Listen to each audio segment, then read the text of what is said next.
Victor and Ed back at you again with another question from the field. Victor, this one comes in from Joel Verdon up in Iowa. And Iowa. What's up in Iowa? Eau Claire, Iowa, I believe. I have no Claire. idea where that's at, but that's where it's coming from. Okay. I think I've been through Iowa. So Joel's question is pretty simple, right? He says, we show up at a lot of houses this time of year. Right. Again, we're in that busy season where folks are calling us. Right. They got termites flying around their house. It's the first time they've ever experienced it, and we get that sticker shock at the end, right? Mm-hmm. And, we wait till the end to give them their price because, years and years ago, that's how we schooled everybody. Yep. Don't talk about price till you get to page 92 of your presentation. That's right. Then you can talk about it. But let's talk a little bit about frame and price. I think when we try to build to something that doesn't exist, it's difficult. And you have a great take on frame and price. Share that a little bit with the folks. So you're right. So what happens is, we've all been there, right? We've all been there when you're like, somebody's presenting something to you, and then they say something, and you're like, well, how much is that going to be? And then the salesperson goes, well, I'm getting to that. Just bear with me a little bit. And they go through the presentation. All you're thinking is, what's that going to be? Well, how much? And then you ask it, well, can you kind of give me an idea? Get into it. And so all the client can do, Ed, is just focus on, well, how much? That's the only question. And what happens is, let's say it's a 45-minute presentation where you're going to try to close it, and then or get a commitment. Then you get to time 40 minutes in. Now you're going to drop pricing. You drop the pricing. Client says, whoa, that's more than I expected to pay. No way. What the, Anyway, Whiskey Tango Foxtrot, right? And so what happens is the customer says, let me think about it. Because you're towards the end of the presentation, they're ready to leave, and they're ready to end it right there because that's too much to handle. So here's how you do it. And Ed, you bring up a great point. We got to condition people to actually get used to the pricing early. Old school was wait to the end. Yep. New school, because clients are more intelligent, they know what they're talking about, is we want to try to frame or anchor the price early. So here's the difference. Anchor means you drop an anchor. Like, okay, one of the questions, Mr. Client, you're going to have is you think that the pricing is going to be like at this much. And so let me kind of give you an idea of what this typically costs. And boom, you drop an anchor. Now, an anchor could be high or low. We'll talk about that in just a bit.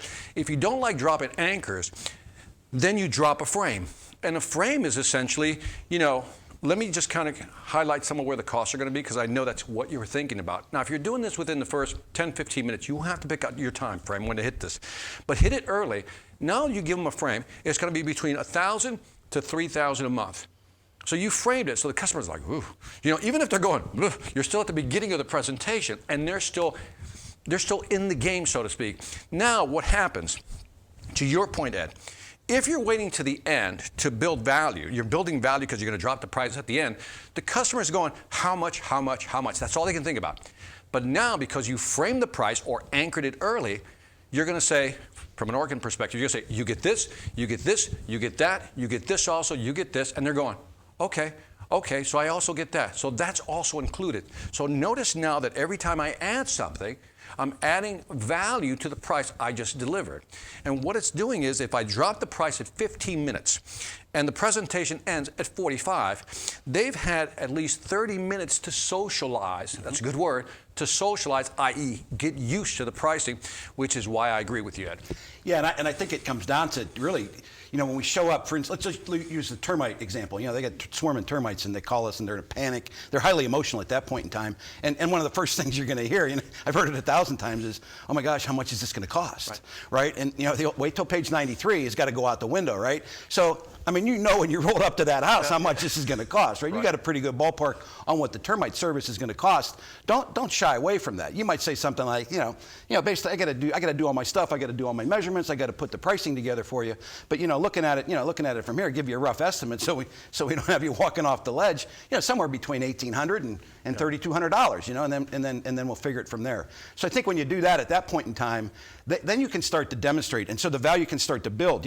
If you wait till the end, they don't remember. Like Victor said, they're all worried about what the price was. Right. But if you start to build value, you say, oh, that cat got up in the attic.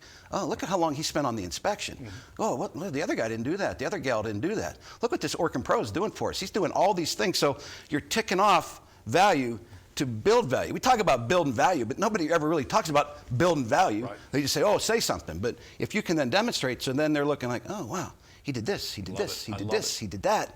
then you're starting to build value, and you take away that initial shock, because oftentimes, as many of you will find out, people think it's going to cost a couple $100 to treat for termites, because they don't know. They don't know. They're not educated buyers. So I think that framing the price really works for us here. I love what you put an emphasis on the visual. On the last episode we did, we talked about what you say, right? Educate them, give them insight, information beyond the obvious. But what I love about you're adding to that is, okay, give them insight, give them information they don't know so that you position yourself as an expert, but also give them the visual. Let them see what you're doing. You're crawling in the attic. You're going up there, you're looking at gutters, whatever you may be. You're doing the walk around the house, the perimeter walk. When they see all this stuff, plus you're educating them at the same time, I think that adds at a subconscious level real value. Awesome, awesome. So let's wrap this up. Take a shot at framing price on that termite lead you get tomorrow.